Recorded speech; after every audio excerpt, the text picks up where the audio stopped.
اللہ تبارک و تعالی اپنے بندوں پر بڑا مہربان ہے۔ وہ اپنے بندوں کو معاف کرنے والا ہے، اپنے بندوں پر رحمت کرنے والا ہے۔ ہم اللہ تعالیٰ کے عاجز بندے ہیں، خواہشات نفسانیہ کئی دفعہ معاذ اللہ غالب آتی ہیں، غلطیاں ہو جاتی ہیں، اور ان غلطیوں کی پاداش میں انسان اپنی جان پر زیادتی کرتا ہے۔ اللہ تعالیٰ معاف کرے تو اس کا سفر اللہ کے عذاب کی طرف ہوتا ہے۔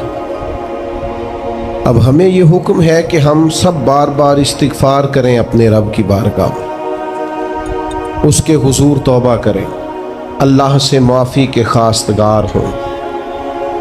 نبی پاک علیہ الصلوۃ والسلام نے تعلیم امت کے لیے فرمایا ہے کہ میں دن میں 100 بار اپنے رب سے استغفار کرتا ہوں۔ بار بار اس کی طرف رجوع کیا جائے، بار بار اپنے رب کے حضور معافی مانگی جائے، اور بار بار جائزہ لیا جائے اپنے اعمال کا۔ بار بار کوشش کی جائے کہ ہم اپنے آپ کو سنواریں، ہم اپنے آپ کو بدلیں، اپنے اندر تبدیلی لائیں، ہم ایسے اعمال کریں جس کی برکت سے اللہ تعالی ہمیں معاف فرمائے۔ اللہ جزائے، بڑی مہربانی، جزاک۔ کوشش کریں کہ ہم بار بار اپنا حساب کریں، محاسبہ کریں۔ ہمارے ہاں یہ ہوتا ہے کہ لوگ اپنی جسمانی صحت کا تو بڑا خیال رکھتے ہیں کہ میری طبیعت ٹھیک نہیں، ٹیسٹ کرا لوں، یہ چیز کھاؤں، یہ نہ کھاؤں، میں غور کروں کہ کس چیز سے میری طبیعت خراب ہوتی ہے، کس سے بہتر ہوتی ہے، اس کا بڑا لحاظ اور خیال کیا جاتا ہے۔ لیکن روحانی زندگی کس سے برباد ہوتی ہے، کون سے گناہ ہیں جو باطن کو اجاڑ دیتے ہیں، دل کو تباہ کر دیتے ہیں، اخلاق کا جنازہ نکال دیتے ہیں، اس پر ہم غور نہیں کرتے۔ اپنی ساری زندگی اپنا ظاہر سنوارنے میں گزار دیتے ہیں، اور دل جس پر رب کریم کی نظر کرم رہتی ہے اس پر ہم توجہ نہیں کرتے۔ سب سے پہلے تو اپنا محاسبہ کریں زندگی میں۔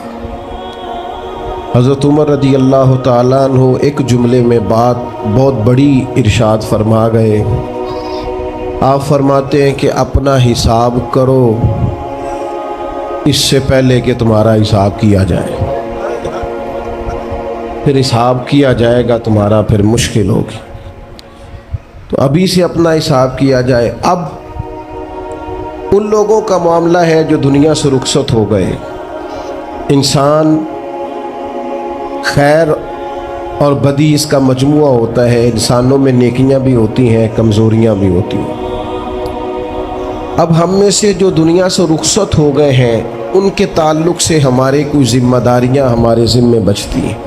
ایک تو ہم سب کا معاملہ ہے، وہ میں نے پہلے عرض کر دیا کہ ہمیں اپنا حساب کرنا ہے، اپنے معاملات کو دیکھنا ہے، استغفار کرنا۔ پھر یہ کہ جو لوگ رخصت ہو گئے ان کے لیے کیا کریں۔ تو چونکہ انسان میں کمیاں بھی ہوتی ہیں، خوبیاں بھی ہوتی ہیں، تو سب سے پہلے تو اللہ کے حبیب علیہ السلام نے ہمیں فرمایا ہے کہ اذکروا محاسن موتاکم، جب تم میں سے کوئی رخصت ہو جائے تو اس کی اچھی اچھی باتوں کا ذکر کرو۔ ایسا نہیں کہ انسان میں ساری خوبیاں ہی ہوں گی، لیکن تم خوبیاں تلاش کر کے ان کا بیان کرو، تم زمین پر اللہ کے گواہ ہو۔ ایک تو جب بھی کسی جانے والے کا ذکر کریں، خیر کے ساتھ کریں، بھلائی کے ساتھ کریں، اچھے لفظوں کے ساتھ کریں۔ کہیں کوئی کمی یاد آئے بھی تو اب اسے چھوڑ دیں، وہ بندہ رخصت ہو گیا، اس کا ذکر خیر کے ساتھ کرنا، اس کو ذہن میں ضرور بٹھائیں۔ دوسری بات یہ کہ جب کوئی دنیا سے جائے تو اس کی طرف سے ایصال ثواب کریں، یعنی ایسے اعمال کرے جن کی وجہ سے اسے ثواب پہنچے۔ ہمارے ہاں جو رسم و رواج بعض بن گئے ہیں، بڑی بڑی دیگیں، بڑے لاؤ لشکر، نامی گرامی بندہ ہے تو نامی گرامی آؤ جاؤ تو کھانے تو بڑا جلسہ تو پتہ لگ جائے لوکاں نوں۔ تو پہلے تو یہ یاد رکھو، جس کام میں تھوڑی سی بھی ریاکاری ہو اس پر اللہ کی بارگاہ سے اجر کی امید کیسے رکھتے ہو؟ جب تک عمل خالص لوجہ اللہ نہیں ہوتا، جب اس پر ثواب مل نہیں رہا تو جائے گا کیسے؟ جتنا آپ عمل چھپا کے کریں گے، جتنا آپ عمل اللہ کی رضا کے لیے کریں گے، اتنا ثواب زیادہ ہوگا، جانے والے کو فائدہ زیادہ ہوگا۔ وہ میں ختموں پہ جاتا ہوں کئی دفعہ تو وہ کہتے ہیں اتنے لاکھ روپیہ مسجد کو دیا، اس کا بھی اعلان کر دیں، اتنے قرآن پاک پڑھے ہیں تو اس کا بھی اعلان کر دے۔ کس کو بتا رہے ہو اعلان کر کے؟ اللہ کو تو پتہ ہے تم نے کیا پڑھا ہے۔ یہ پرچیاں پڑھ پڑھ کے کس بات کی سنا رہے ہو؟ کیا مطلب ہے اس کا؟ حضرت عبداللہ ابن مسعود رضی اللہ تعالیٰ عنہ فرماتے ہیں بعض ریاکار مر کے بھی ریاکاری نہیں چھوڑتے۔ حضور مر کے ریاکاری نہیں چھوڑتے، مرنے کے بعد کیسے ہوگی؟ فرماتے ہیں ان کی خواہش ہوتی ہے جنازے بڑے ہونے چاہیے، لوگوں کو پتہ لگ جائے فلانا گیا ہے۔ مرنے کے بعد بھی تو دکھاوا کر رہا۔ حضرت ابو ذر غفاری رضی اللہ تعالیٰ عنہ کا جنازہ چند لوگوں نے پڑھا ہے، 4-5 لوگوں، اور حضور کے محبوب ترین صحابی ہیں۔ بڑا جنازہ بھی بڑی بات ہے، اللہ تعالیٰ توفیق دے تو اچھے لوگوں کے بڑے جنازے، لیکن کسی کا جنازہ چھوٹا بھی ہو جائے تو مطلب یہ نہیں کہ بندہ ٹھیک نہیں تھا۔ بات کی سمجھ آ رہی ہے؟ تو میرے عزیز، اصال ثواب کریں تو اللہ کی رضا کے محض پتہ ہوتا ہے محلے میں غریب کون ہے، اپنے والد اور والدہ کے نام پر غریب کو دے دیں، کسی مقروض کی مدد کریں، اس بیچارے کی جان چھوٹ جائے۔ آپ کوئی گلی ٹھیک کرا دیں جہاں سے لوگوں کا گزرنا آسان ہو، آپ کچھ ایسا نظام کر دیں جس سے لوگوں کے لیے آسانیاں پیدا ہو جائیں، لیکن آپ محض وہی کام کریں گے جس سے دکھاوا ہوگا تو کیا امید کرتے ہیں اس پر اجر کی؟ تو اصال ثواب دیکھیں قوم کو ضرورت کیا ہے، وہ والا اصال ثواب کریں۔ حضرت سعد رضی اللہ تعالیٰ عنہ نے جب آن کر کے عرض کیا تھا کہ یا رسول اللہ صلی اللہ تعالیٰ علیہ وسلم، میری والدہ کا انتقال ہو گیا ہے تو میں ان کے لیے کیا کروں؟ تو محبوب نے فرمایا کہ فلان جگہ پانی کی قلت ہے تو وہاں کنواں کھدوا دے۔ معنی کیا ہے کہ اس پانی پینے سے اللہ تبارک و تعالیٰ تیری ماں کو اس کا اجر عطا فرمائے گا۔ صدقہ تو جس چیز کی ضرورت ہے آپ وہ چیز کر کے دیں، اور ختم چپ کر کے بھی ہو جاتا ہے، گھر کے اندر بھی ہو جاتا ہے، اکیلے بھی ہو جاتا ہے، اس کے لیے لاکھوں کروڑوں لگانے کی کوئی ضرورت بھی نہیں۔ چوتھی بات، تیسری بات، کوشش فرمائیں کہ جو نیکیاں جانے والا کرتا تھا وہ نیکیاں جاری رہیں، اس کے بچے، اس کی اولاد، اس کے سارے رشتہ دار ان نیکیوں، اگر وہ کوئی بھلائی کرتا تھا تو وہ بھلائی ہوتی رہے، وہ جاری رہے، وہ سلسلہ آگے بڑھایا جائے۔ ہم یہ کرتے ہیں کہ ہم خیر کے کاموں کو جاری نہیں رکھتے، بلکہ والد کے جانے کے بعد تو بچے بڑے سیانے ہوتے ہیں، وہ کہتے ہیں ابا جی کو تو بس وہ فلانا غریب بھی لوٹ کے لے جاتا تھا، فلانا بھی اپنی مجبوری سنا کے، تو ہم تو سیانے ہیں۔ او خدا کے بندے، حضور علیہ السلام نے فرمایا تمہیں جو روزی دی جاتی ہے وہ تمہارے کمزوروں کی وجہ سے دی جاتی ہے۔ وہ جو ضعیف کمزور لوگ تمہارے دسترخوان سے کھا جاتے ہیں، ان کے سبب سے اللہ تعالیٰ تمہیں عطا کرتا ہے۔ تو اس لیے یہ تو کوئی طریقہ نہیں ہے کہ آپ کے بزرگ خیر کا کام کرتے تھے آپ نے چھوڑ دیا، تو آپ ایک کام یہ کریں کہ ان کی نیکیاں جاری رکھیں۔ اور چوتھی بات یہ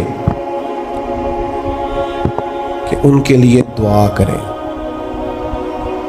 دعا ہمیں حضرت ابراہیم نے سکھائی ہے، سورہ ابراہیم میں موجود ہے، ربنا اغفر لی ولوالدی، یا اللہ مجھے بھی بخش دے اور میرے ماں باپ کو بھی، وللمؤمنین یوم یقوم الحساب، اور جس دن تو حساب لے اس دن سارے مومنوں کی بخشش فرما دے۔ ایک شخص نے نا حضور علیہ السلام کے سامنے دعا مانگی، اللہ مجھ پہ رحم فرما اور اپنے نبی پہ رحم فرما۔ حضور فرمانے لگے تو نے اللہ کی رحمت کو محدود کیوں کر دیا ہے؟ تم کہہ سارے مومنوں پہ رحم فرما، سب پہ رحم فرما۔ بھائی سب کے لیے دعا مانگیں۔ یہ 2-4 بچوں کا موبائل کا مسئلہ رہ گیا، باقیوں کا بیٹا بیٹھ جاؤ، پیارے بیٹے بیٹھ جاؤ، پتر بیٹھ جاؤ، آپ بھی بیٹھ جاؤ بیٹے،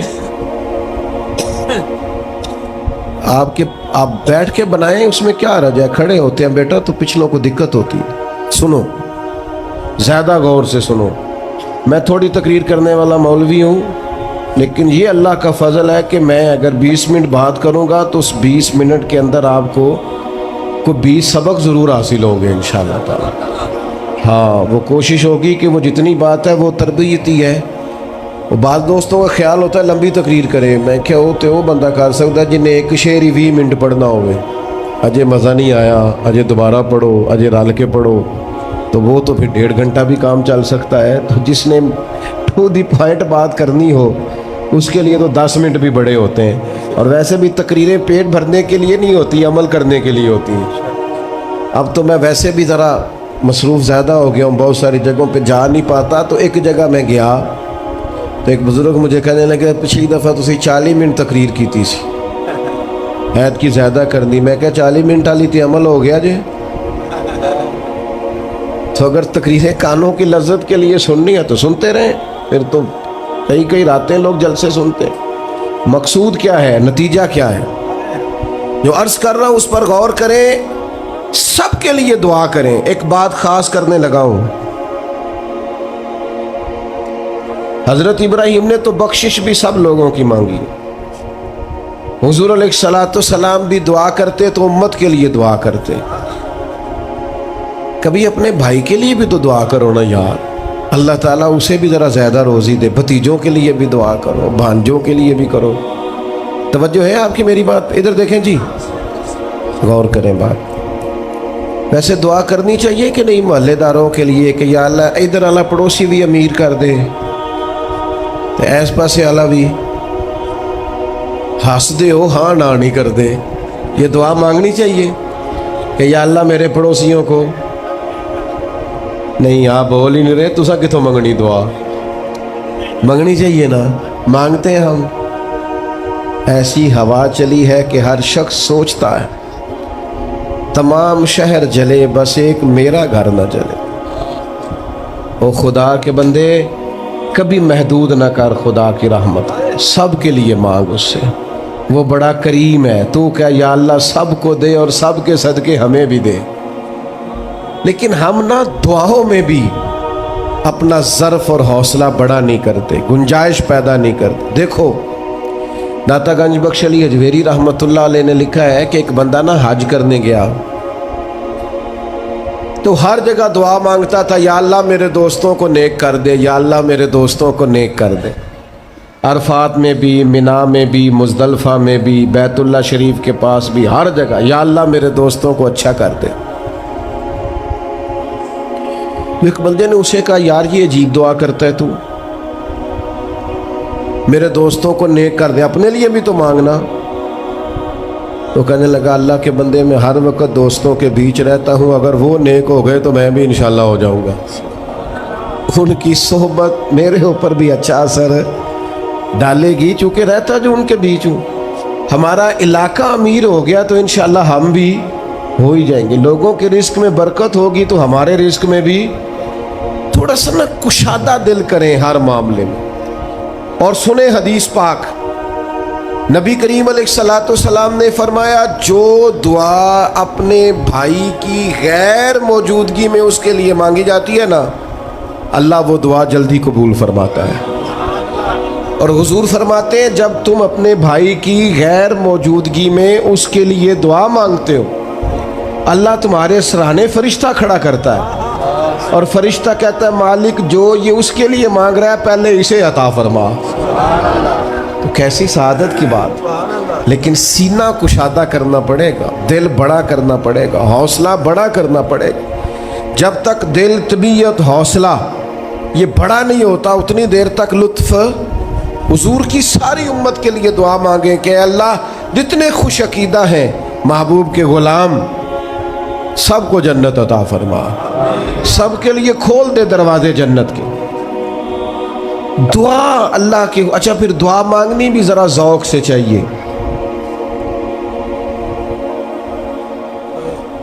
کسی بندے نال ذاتی کام ہوئے، ذاتی کوئی لوڑ پہ جائے وہ کیویں کرائی دا پلا جی؟ ਤੁਹਾਨੂੰ ਪਤਾ ਹੈ ਸਾਰਿਆਂ ਨੂੰ ਗੱਲ ਦਾ।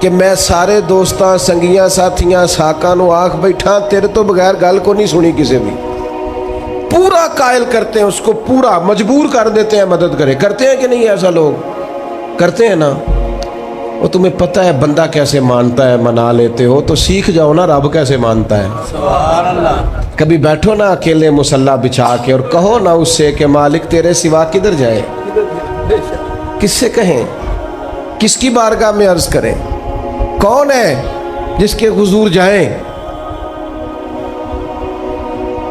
ایک بزرگ تھے تو ان کی بڑے درد سے دعا مانگتے تھے، تو کسی نے کہا کہ آپ نے دعا مانگنے کا طریقہ کس سے سیکھا؟ کہنے لگے اپنی بیوی سے.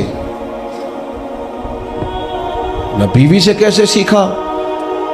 تو وہ کہنے لگے میری بیوی کو کوئی کام تھا گھر کا، کوئی خرچہ اس نے مجھے بتایا، تو میں نے اسے کہا ابھی میرے پاس پیسے کوئی نہیں، آتے ہیں کہیں سے تو دیتا ہوں، کرا دیں گے. عورتوں کی عادت ہوتی ہے 2-4 دن کے بعد پھر یاد کرایا کہ وہ کام گھر کا ہونے والا ہے. پیدا کیا ہے، بتا تیری بارگاہ میں عرض نہ کروں تو پھر میں کس سے کروں. بندے تو بات سنتے ہیں تو پھر وہ پردے کھول دیتے ہیں، دیتے کچھ نہیں اور لوگوں کو سناتے ہیں فلانا آیا جی پیسے پہ منگدا ہے. ایک سنگی سی ایک دفعہ تے انہیں پائی دا تگڑا ہے چنگا، دور کسی سنگی کو لونے کو مدد لئی تھوڑی. میں نے کہا یار تیرا بھائی ٹھیک ٹھاک ہے؟ وہ کہتا ہے دیندا تے ہے پر بدنامی بڑی کرتا ہے، سب نو دس چھڑتا ہے. عزت رب کی بارگاہ میں بندہ عرض کرتا ہے تو بندے کا پردہ بھی رہ جاتا ہے اور وہ عطا بھی کر دیتا ہے. میرے دوستو دعائیں شوق سے مانگو، دعائیں درد سے مانگو. وہ اکبر اللہ آبادی نے کہا تھا مصیبت میں بھی اب یاد خدا ہم کو نہیں آتی. دعا منہ سے نہ نکلی، جیبوں سے عرضیاں ہی نکلی. دفتروں میں درخواستیں جمع کرانے کے لیے بڑا وقت ہے، اس کی بارگاہ میں کیوں نہیں بیٹھتے؟ اس کے حضور حاضر کیوں نہیں ہوتے جو پردہ پوشی کرے، اپنے بندوں کو نوازے؟ اور 10 منٹ نکال کے اس کی بارگاہ میں آ تو صحیح. حضور فرماتے ہیں رب کہتا ہے میرا بندہ جب میری بارگاہ میں ہاتھ اٹھاتا ہے مجھے حیا آتی ہے، میں خالی واپس کیسے کروں؟ جاتے ہی نہیں، عرض ہی نہیں کرتے. دعا تو مومن کا ہتھیار ہے، طاقت ہے بندے کی، شان ہے. ہر دکھ سکھ رب رسول کی بارگاہ میں کرے، طاقتور ہو جائے. اور پھر دعا ذوق سے کرے، شوق سے. میں چھوٹا سا آدمی ہوں، صبح مسجدوں میں نا قاری صاحب کے پاس، حافظ صاحب کے پاس بچے سبق پڑھنے آتے ہیں، الف با تا سا. میری طرح کا سب سے چھوٹا مولوی بھی سبق پڑھا رہا ہو نا، تو بچہ سبق پڑھاتے ادھر ادھر دیکھے تو قاری صاحب تھپڑ مارتے، کہتے ادھر تاک کوئی سبق میرے سے پڑھ رہا، دیکھ ادھر رہا ہے. اور بات بھی ٹھیک ہے کہ وہ بچہ کیسے پڑھے گا جس کا دھیان ہی نہیں، لفظوں کی پہچان ہی نہیں ہوگی. ڈانٹتے ہیں استاد ادھر توجہ کر. عجیب لوگوں نے رب سے دعا مانگ رہے ہیں، دھیان کسی اور طرف ہے، دل کسی اور طرف ہے، ذوق کسی اور طرف، توجہ ہی کوئی نہیں. مانگ اللہ سے رہے. بارگاہ کتنی بڑی ہے اور رٹی رٹائی دعائیں چل رہی ہیں، دعاؤں میں باتیں ہو رہی ہیں. ان تے بندے دعا دے ٹائم بھی موبائل نہیں بند کرتے، وہ دی بھی ویڈیو چاہیے انہوں نے. اللہ سے مانگ رہے ہیں. اس وقت بھی توجہ. حضرت موسیٰ علیہ السلام نے عرض کی رب کی بارگاہ میں کہ میری قوم عرض کرتی ہے مالک تو ہماری دعائیں قبول نہیں فرماتا. اللہ کریم نے فرمایا کلیم ان کے لفظ میرے ساتھ ہوتے ہیں، دل نہیں میرے ساتھ ہوتے. جملے رٹے رٹائے بولنا اور دل پتہ نہیں کہاں گردش کر رہا ہے. بات جو دل سے نکلتی ہے اثر رکھتی، پر نہیں طاقت پرواز مگر رکھتی. اب جو ہم جانے والوں کے لیے دعائیں کریں گے گزر اس میں تو ہمیں چاہیے آپ پیر صاحب سے دعا ضرور کرائیں، علامہ صاحب سے ضرور دعا کرائیں، لیکن جس ذوق سے پتر نے دعا مانگنی ہے نا والد کے لیے،